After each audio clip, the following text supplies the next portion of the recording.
そうですね、アリアスター監督の魅力っていうのは怖いことが起こるかもしれないっていう恐怖ですね。そのかもしれない恐怖のその解像度が異常に高いっていうのがやっぱもうこの監督のすごいところだと思うんですけ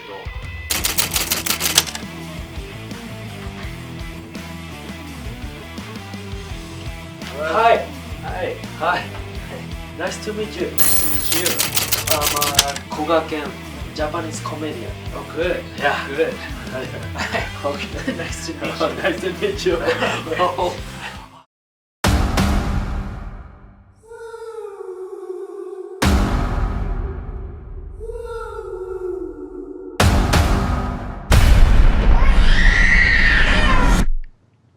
I'm visiting my mother tomorrow.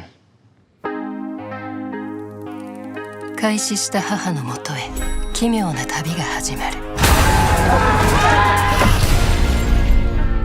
I hit you with my car.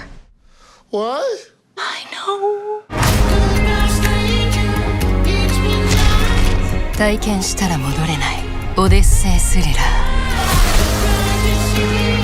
ー。 Your adventures will continue for years and years. 旅の果てにあなたを待ち受けるものとは。 Channel 78 Always watching. ボーは恐れている。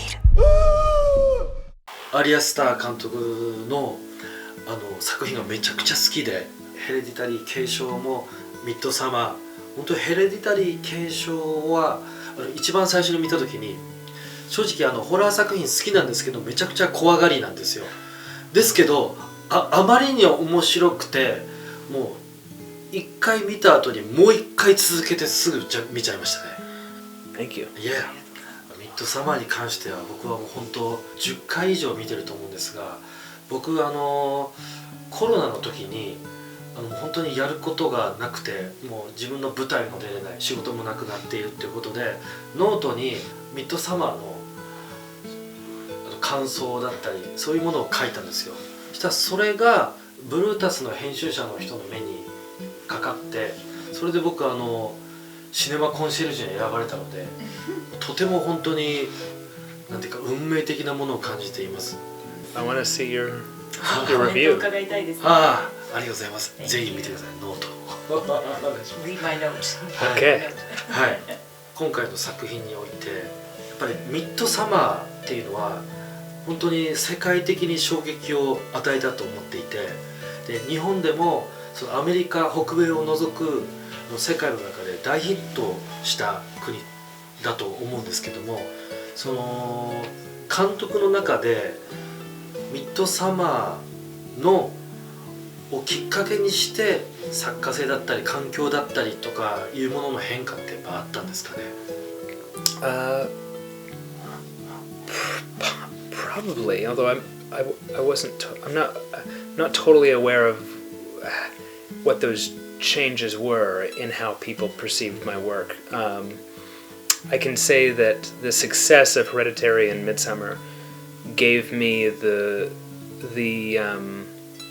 opportunity to make something bigger and more ambitious. And so Beau is Afraid was me kind of cashing the check that I received for those first two movies doing well. And I kind of knew that if I didn't do Beau is Afraid now, I might never be able to, because it's such a strange film. And it's a big departure. And the way I was putting it was that I had a lot of goodwill from those first two films, so Beau is Afraid was me setting that on fire. And doing whatever the hell I wanted to do. And so I was very free in the way that I thought about Beau and the way that I made it. And I'm very proud of it. Yeah. I might never be able to make a film like that again. So. こう積み上げた信用で大きな多分バジェット予算が出ると思うんですよ。その時の次の作品でやっぱ監督の作家性が爆発すると思ってて、もうまさにやっぱアリアスター節っていう感じの作品でしたね。本当にすごかったです。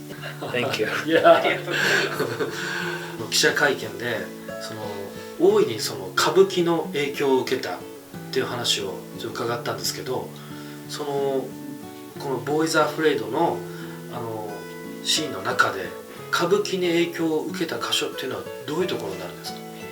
Well, I was very inspired by my experience at just watching kabuki for the first time. My last trip to Japan. So first of all, it was just inspiring in general. That I was shocked by the colors and the discipline of the actors and the music and the strangeness of it. And even the theater was one of the most beautiful theaters I'd ever seen. And I knew that I had a big play scene coming up in Beau is Afraid, and so I used that jolt of inspiration to just fuel me as I built the scene out. But there's also a scene where Joaquin Phoenix is walking away from something very traumatic, and he has an expression on his face. And in the script it says that he's in a daze. And then Joaquin said, "What else can it be besides a daze? We've seen this before." And I said, "Okay." And then I showed him a couple images as examples of expressions we could play with. One was actually an image of Nakadai in Ron, but then I showed him one photo of a kabuki actor making a very extreme expression, and that was the expression we landed on, and it's in the film. But and on this trip, this last trip to Japan, I was just in Kyoto and I saw a no play, and that was really inspiring as well. ボーイズ・アフレイドは位置づけ的にはホラー映画と言い切ってないじゃないですか。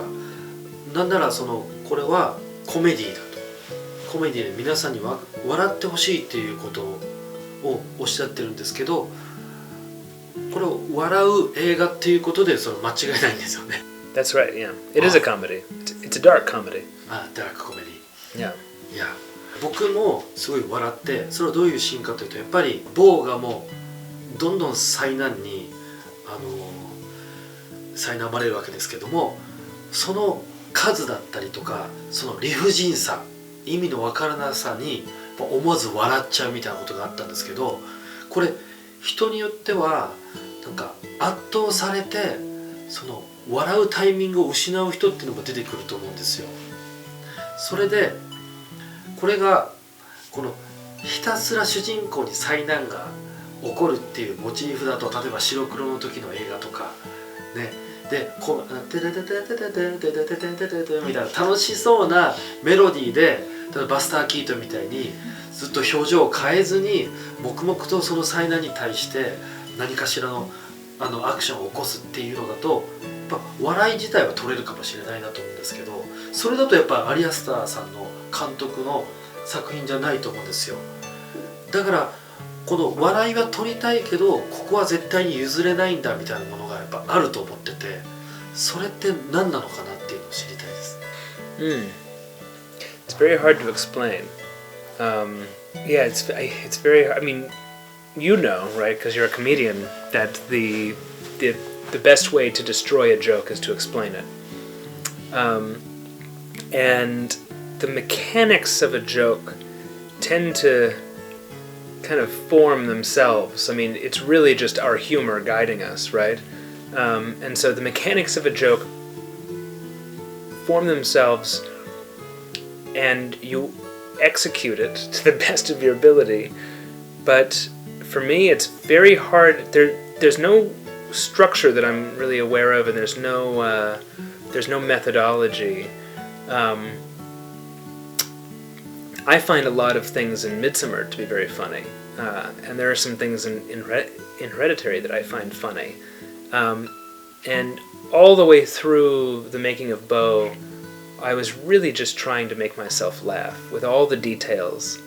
I would say if there is a trope in the film, it's one of setting up a situation where things could go wrong in several ways, but then it goes wrong in a much worse way. But then the other trick was that I see the film as being very sad as well, and I wanted to make a film that becomes more and more sad, but never stops being funny. So I hope the film is funny all the way through, even as it becomes darker. なるほど。はい。だからなるほど。だから僕も最後の10分間ぐらい息するの忘れてました。はい。He was like holding his breath throughout the final 10 minutes of the film. He forgot to breathe. こんなひどいことが、恐ろしいことが起こるかもしれない、そのかもしれない恐怖のそのストレスの解像度がとても高い監督だと思ってて、バリエーションもすごいと思ってるんですけど、普段の生活の中でそういうなんかストレスの種みたいなものを例えばメモするのか、どういうふうにインプットしていくのか、あとは監督自身がどういうことにストレスを感じたりするのか、最近ストレスを感じたこととかも聞きたいですね。It's not hard to come up with worst case scenarios because my brain does that on its own. I am a very anxious person. I'm always worried about the consequences of any given choice, and it prevents me from making choices easily, even if the choice is just what will I have for lunch. I get stuck on that because I think, well, what if this happens? What if that happens? But what makes me most anxious?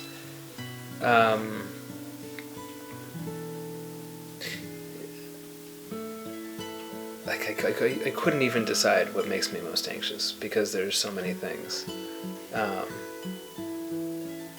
Even doing press makes me very anxious. Having to speak in front of a camera. Like right now I'm wondering, is my shirt weird right now? Is it, do I need to pull, I've done this a couple times because I don't know. I'm stuck in my head, so I'm listening to you speak, but at the same time I'm wondering if I should have tucked my shirt in. Should I stand up and adjust my shirt? Should I adjust my pants? Why did I even bother getting out of bed? っていうことは、その言ったらある意味もうボーは監督なんですか？Sadly. 残念ながらそうです。この3作っていうのはどれもそのなんていうかちょっと親子の関係だったりを描いてると思うんですよ。その母と息子の関係性ですよね。母と息子の関係性でやっぱ他の人間関係と違うのは、決定的に違うのはやっぱ同じ血が流れているっていうことで、だからこそポジティブな意味もあればネガティブに離れられないっていう要素もあると思うんですけど、やっぱりそういうそのネガティブな要素にシンプルにそのスポットライトを当てたかったのかなっていうところはあると思うんですけど、そのお互いが親子になろうとするがためのその災難というか悲劇みたいなものもこの笑いの中には入っているのかなと思うんですが。I just are there any interesting stories about happy families? There probably are. I've seen a couple that I really enjoy. But I find that, you know, typically the view taken of the family unit, especially in Hollywood, is one of harmony, and it's a place that is safe, and it's a place where you can be yourself, and it's a haven from the cold world, right? That you can escape the coldness and harshness of the world through your family. But the family you're born into is the family you're stuck with, and there's a lot of obligation that comes with that, and there's a lot of pain associated with that, and because you can't choose who your family is, you can choose the family you create, but you can't choose the family you're born into. I think that's great fodder for drama, because what happens when you don't get along? What happens when the dynamic is not harmonious? It's very hard to achieve harmony.